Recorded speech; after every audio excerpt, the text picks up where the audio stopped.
Você já sentiu o desespero da liberdade? Sabe aquele momento aterrorizante em que você percebe que cada coisinha que você escolhe, até mesmo qual sabor de pizza pedir, não está apenas definindo quem você é, mas também inventando o tipo de pessoa que você será para o mundo? É um peso nas costas que ninguém quer, né?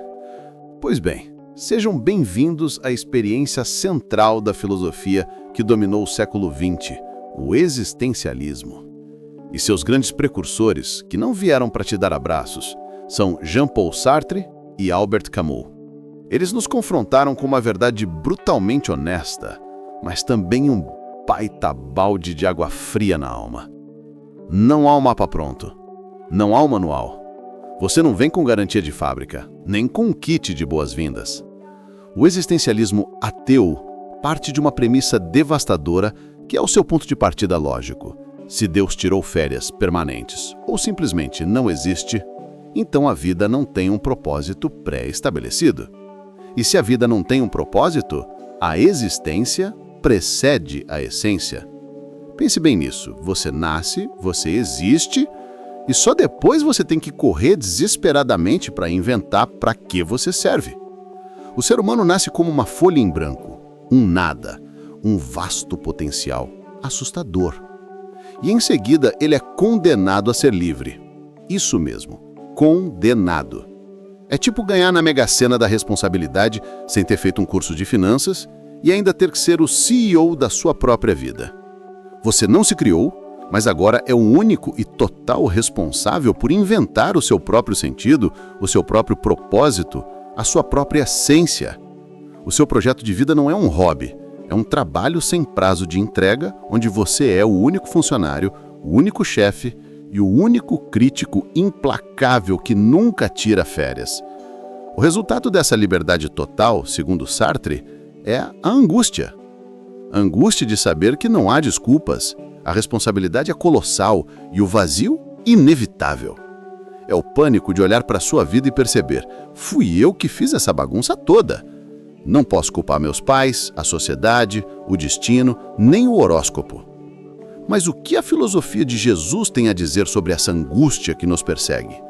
Ela oferece uma fuga simplista ou uma resposta mais robusta e profunda sobre liberdade, escolha e propósito? Uma resposta que não nega a responsabilidade, mas alivia o fardo com um sentido transcendente. As consequências psicológicas da doutrina existencial. Vamos entender por que a angústia existencial é mais do que um mero desconforto. É uma doença da alma. Na prática, a filosofia da existência precede a essência leva a uma exaustão psicológica. Se você é apenas o que faz, você nunca pode descansar. O medo de errar é, na verdade, o medo de definir-se mal. Se sua vida é o seu único projeto de arte, um erro não é apenas um erro, é uma mancha permanente na sua essência. Isso gera o que o existencialismo chama de desespero. O desespero não é a tristeza, mas a consciência de que você não pode confiar em mais nada além de si mesmo. Porque tudo mais, Deus, valores universais, natureza humana, se dissolveu. Você é a sua única fonte de validade. É um peso nas costas que ninguém quer, né? A única saída que o existencialista oferece é a revolta e a autenticidade. Seja você mesmo, mesmo que esse você mesmo seja absurdo. Portanto, o desafio de Jesus não é contra uma doutrina acadêmica, mas sim contra o efeito prático dessa angústia na mente de milhões de pessoas que, mesmo sem nunca terem lido Sartre, sentem a pressão de ter que inventar o próprio valor todos os dias. A sociedade atual, obcecada por performance e por mostrar como o lifestyle deles é perfeito na internet, é a versão moderna desse existencialismo desesperado. Os pilares da desgraça filosófica e seus ecos na vida moderna. Para entender a plenitude da fé, precisamos respeitar a profundidade da dor existencial. Vamos aos 3 pilares que definem a crise proposta por Sartre e Camus. O primeiro pilar é a contingência e o absurdo. Albert Camus focou na contingência da existência. Nascemos sem motivo, vivemos sem motivo e, surpresa, morremos sem motivo. O universo é indiferente, silencioso e francamente irracional. Camus dizia que o ser humano tem uma sede inata de clareza e de sentido, mas o universo não se importa. Essa desconexão entre o nosso desejo humano por uma planilha organizada e o silêncio do universo é o que ele chama de absurdo. O absurdo é a falta de sentido radical. O que resta? Apenas a revolta. Não uma revolta com armas, mas a revolta de dizer sim à vida, apesar de sua irracionalidade. O que Camus nos oferece é um consolo frio, a consciência de que o único valor na vida é a própria vida, vivida no presente, apesar de sua irracionalidade. A dor aqui é a desesperança de que não há nada, absolutamente nada, que vá transcender a morte, e o heroísmo é enfrentar esse fato com os ombros eretos. O segundo pilar, a liberdade radical e a angústia. Sartre insistiu na liberdade radical. Somos nossos projetos. Tudo o que somos é resultado de nossas escolhas, e não podemos nos eximir disso. A negação dessa liberdade é o que ele chamou de má-fé. É quando nos escondemos atrás de papéis sociais, de desculpas, ou daquela clássica frase que usamos para justificar a inércia. Eu não tive escolha, mas na verdade, teve sim. Você escolheu a inação, e isso também é uma escolha. O problema é que essa liberdade irrestrita gera angústia. Não é um medo banal, é a sensação de total responsabilidade por você mesmo. E pior, ao escolher, você não está apenas escolhendo por si, mas, segundo Sartre, você está escolhendo e projetando que o que você pensa é o melhor para toda a humanidade. É um peso ético intransferível, um verdadeiro fardo moral que te impede de dormir. Imagine a pressão de escolher o que comer no café da manhã e saber que isso está definindo o futuro moral da espécie. Deixaria qualquer um louco. O terceiro pilar, o vazio como falta de essência. O último pilar é a ausência de uma natureza humana pré-definida. Diferente de uma caneta, cuja essência de escrever vem antes de sua existência, a caneta já nasce com um emprego e um propósito. Nós existimos e depois temos que correr atrás do currículo sem saber para onde enviar. O ser humano está sempre incompleto, sempre em falta, sempre se projetando para ser o que ainda não é. É a dor da insegurança fundamental. A pergunta que ecoa na mente existencialista é: quem eu sou hoje é o suficiente? A resposta é sempre não. Tenho que ser o eu de amanhã. Tenho que me provar. O existencialismo, portanto, é um grito honesto sobre a condição humana separada de Deus. Um grito barulhento, mas honesto. Mas a filosofia de Jesus não nega essa dor. Ela a abraça, mas oferece uma estrutura para essa liberdade para que ela não seja um fardo insuportável, mas sim um presente com direção e sentido. A resposta de Jesus. A filosofia de Jesus não começa com a existência ou a essência, ela começa com o relacionamento. E é nesse relacionamento que a angústia da liberdade radical é curada e finalmente redefinida. A primeira e mais poderosa resposta de Jesus é a inversão da máxima existencialista.